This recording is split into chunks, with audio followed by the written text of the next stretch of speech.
بسم الله الرحمن الرحیم. سلام، امیدوارم که حال دلتون عالی باشه. به جلسه دوم از دوره ما خوش اومدید. توی این جلسه قرار راجع به شناخت مخاطب و بازار هدف صحبت کنیم. تو جلسه قبل گفتیم برند یعنی چی و چرا لازمه. حالا اولین قدم رو برمیداریم، شناخت مخاطب. یه چیزی رو همین اول بگم، اگه فکر میکنی داری برای همه محتوا میسازی، بدون داری بزرگترین اشتباه رو میکنی، چون هیچ برندی برای همه ساخته نشد. پرسونای مخاطب یعنی چی؟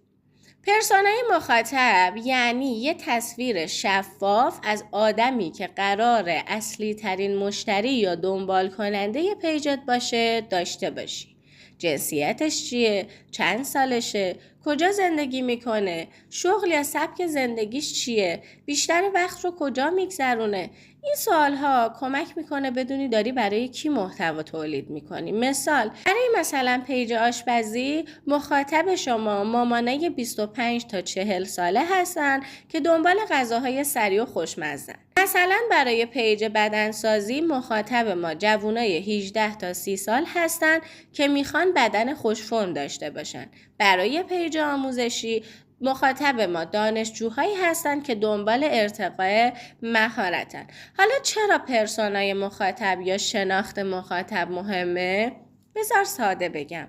وقتی ندونی داری با کی حرف میزنی، محتوات برای هیچ کس جذاب نیست.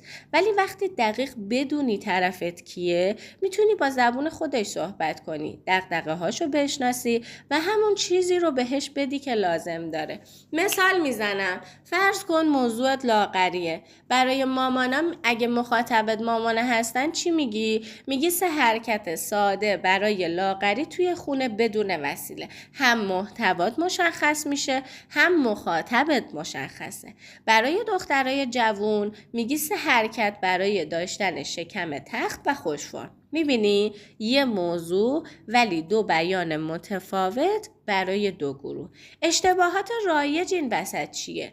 اینا رو حتما یادداشت کن، چون اینجاست که خیلیا میبازن.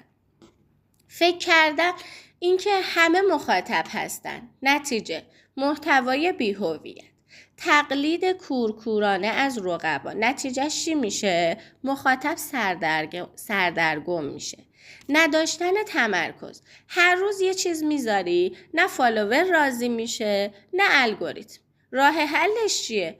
پرسونای مشخص داشتن و هر محتوایی رو فیلتر کردن با این سوال که آیا این محتوا برای مخاطب من جذاب هست یا نه.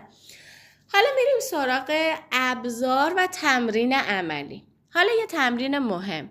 یه برگه بردار و به این سوالها جواب بده. سن مخاطب اصلی من چقدره؟ بیشتر زن هست یا مرد؟ چه مشکلی داره که من تو محتوام میتونم حلش کنم؟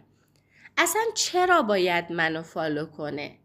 و اینی که منو فالو کرده چه چیزایی دوست داره ببینه تو رنج سنی که هست. مثال، پیج من فروش کیف دستسازه. مخاطب من دخترای 18 تا 30 ساله هستن. خب دخترای 18 تا 30 ساله چی دوست دارن؟ عاشق استایل خاصن، دنبال چیزای یونیکن.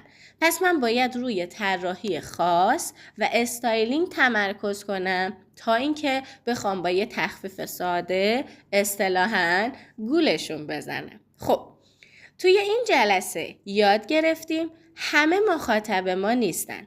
پرسونای مخاطب یعنی تصویر واضح از مشتری اصلی. وقتی بدونی با کی طرفی، هم محتوات هدفمنده، هم راحت تر میتونی برندت رو بسازی. و تمرینی که باید انجام بدی اینه که پرسونای مخاطب رو بنویس و توی 5 خط توصیفش کن.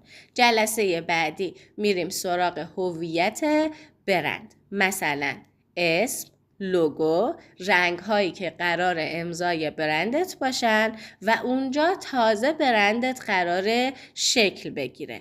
امیدوارم که امروز هم نکات رو کامل یاد گرفته باشید، هم مثال ها براتون واضح بوده باشه، هم تمرین عملیتون رو انجام بدین تا بریم سراغ تمرینات و یادگیری جلسه بعدی. دوستتون دارم، مراقب خودتون باشید. یا حق.